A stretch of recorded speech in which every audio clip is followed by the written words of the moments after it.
جناب خواجہ آصف صاحب نے اسلام آباد کے مدارس کے حوالے سے، علماء کے حوالے سے ایک نہایت رقیق اور سنگین نوعیت کا بیان دیا اور ہزاروں مدارس کو ناجائز جگہوں کے اوپر اور قبضے کی جگہوں کے اوپر اور ناجائز قرار دے دیا۔ خواجہ آصف صاحب کی کے الفاظ میں کچھ شرم ہوتی ہے، کچھ حیا ہوتی ہے۔ آپ وہی ہیں جنہوں نے کچھ عرصہ قبل اسمبلی کے فلور کے اوپر تقریر کرتے ہوئے کہا تھا مدارس ہماری دفاعی لائن ہے، اور مدارس کے طلبہ جس وقت آپ حالت جنگ میں ہوں، انڈیا کے ساتھ محاذ گرم ہو، اس وقت آپ کو مدارس کے طلبہ اور مدارس کے علماء اور پاکستان کے علماء اور مولوی آپ کو دفاعی لائن نظر آتی ہے، کیونکہ پتہ ہے آپ کو کہ آپ جیسے لوگوں نے تو جنگ لڑنی نہیں، اگر کبھی ضرورت پڑی تو یہ دین کے طلبہ ہی نے اپنی جانوں کا نذرانہ فوج کے شانہ بشانہ پیش کرنا ہے، ان کو پتہ ہے۔ اس وقت آپ یہ بیان دیتے ہیں اور پھر آپ کا دل چاہے تو آپ کہتے ہیں جی اسلام آباد کے اندر اور پاکستان کے اندر ہزاروں مدارس غیر قانونی ناجائز جگہوں کے اوپر بنے ہوئے ہیں۔ اللہ سے ڈرنا چاہیے۔ علماء اسلام اور طبقہ، یہ جو دینی طالب علموں کا طبقہ اور مدارس اور مساجد کے خلاف حکمرانوں کے یہ جو جملے ہیں، یہ جو الفاظ ہیں، یہ ایک پروپیگنڈا مہم ہے۔ ہم کسی شر پسند جتھے کی، گروہ کی حمایت نہیں کرتے، لیکن اگر آپ ہر ایک کو ایک ہی لاٹھی سے ہانکنے کی بات کرنا چاہیں گے اور علماء کو اور مساجد کو اور مدارس کے کردار کو مشکوک کرنا چاہیں، کس وجہ سے سمجھ نہیں آتی۔ مجھے کبھی سیاستدانوں کی ان باتوں کی سمجھ نہیں آئی۔ خواہ علماء، مولوی اور مدرسوں کے پیچھے لٹھ لے کے پڑ جاتے ہیں۔ کئی مرتبہ آپ کے سامنے اس بات کو رکھا ہے کہ پاکستان کی ریاست کے جو کلیدی عہدے ہیں، آج تک کوئی مولوی وہاں تک نہیں پہنچا، نہ جرنیل بنا، نہ سپریم کورٹ کا جج بنا، نہ وزیر اعظم بنا، نہ صدر بنا، لیکن مسائل کی جڑ ان بدبختوں کے نزدیک مولوی ہے۔ یہ جو سیاستدان کراچی کے اندر، ہم نے اپنے ہوش کے اندر ہر روز کراچی میں 40 افراد کے جنازے اٹھتے ہوئے دیکھے ہیں، اوسطن ہر روز۔ سیاسی جماعتوں کی لڑائی تھی کہ مذہبی جماعتوں کی؟ پاکستان کے اندر جتنی نفرت اور منافرت اور قتل اور تشدد سیاست کی بنیاد پہ ہوا، اللہ کی قسم کبھی نہیں ہوا اور نہ ہوا۔ یہ صرف مساجد اور مدارس کو ٹارگٹ کر کے لوگوں کے سامنے یہ ایک مقدمہ پیش کرنا چاہتے ہیں جیسے پاکستان کا اصل مسئلہ فرقہ واریت ہے۔ میں کہتا ہوں فرقہ واریت موجود ہے، لیکن اٹھائیے ڈیٹا، پاکستان میں سب سے زیادہ جو قتل قتال ہوا وہ آپ کے سیاسی فیصلوں کی وجہ سے ہوا ہے، فرقہ واریت کی بنیاد کے اوپر نہیں ہوا۔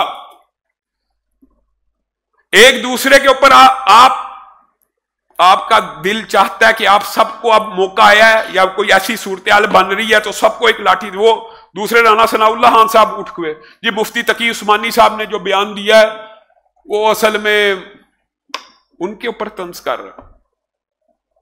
آپ مجھے ایمانداری سے بتائیے، یہ جو مساوات کا آپ کے سامنے دو خطبات آپ کے سامنے رکھے ہیں، کیا رسول اللہ صلی اللہ علیہ وسلم نے خود نہیں تھا کہا؟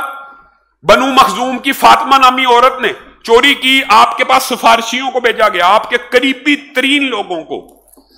رسول اللہ صلی اللہ علیہ وسلم کے چہرے کا رنگ بدل گیا، آپ کھڑے ہوئے اور کہا تم بنو مخزوم کی فاطمہ کی بات کرتے ہو، میری لختے جگر فاطمہ ہو، حسنین کی مادر محترم فاطمہ ہو، علی کا نور نظر فاطمہ ہو، لو ان فاطمہ بنت محمد سرقت لقطعت یدہا، اگر میں محمد کی بیٹی فاطمہ بھی چوری کرے میں اس کے ہاتھ کو کاٹ ڈالوں گا۔ تم کہتے ہو استثناء دیا جائے گا، یہ تمہارا ویژن ہے اور ہماری زبانیں نہ کھلواؤ، علماء کے خلاف ہردہ سرائی بند کرو۔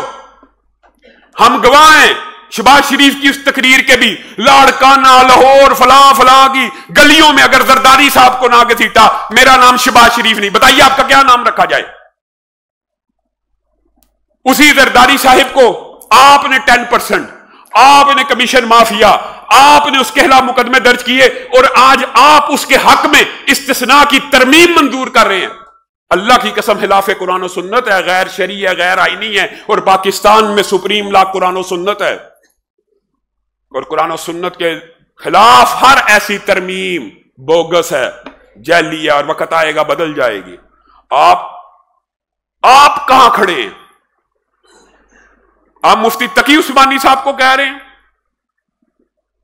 ایمانداری سے میں نون لیگ کے جو ساتھی بیٹھے وہ بھی، کیا زرداری صاحب کے بارے میں یہ الفاظ کہے جاتے تھے کہ نہیں تھے جاتے؟ آج ان کے لیے استثناء کی ترمیمیں پیش کر رہے ہیں. کہاں گئی شرم، کہاں گئی حیا؟ اور الزام مولویوں کے اوپر. ہر مسئلے کا جو جڑ ہے نا، ان سیکولر اور لبرل مافیا کے لوگوں کو مولوی نظر آتے ہیں. ہم پاکستان کے اندر ہونے والے ہر دہشت گرد حملے کی مذمت کرتے ہیں، فتنہ خوارج کی بھی مذمت کرتے ہیں.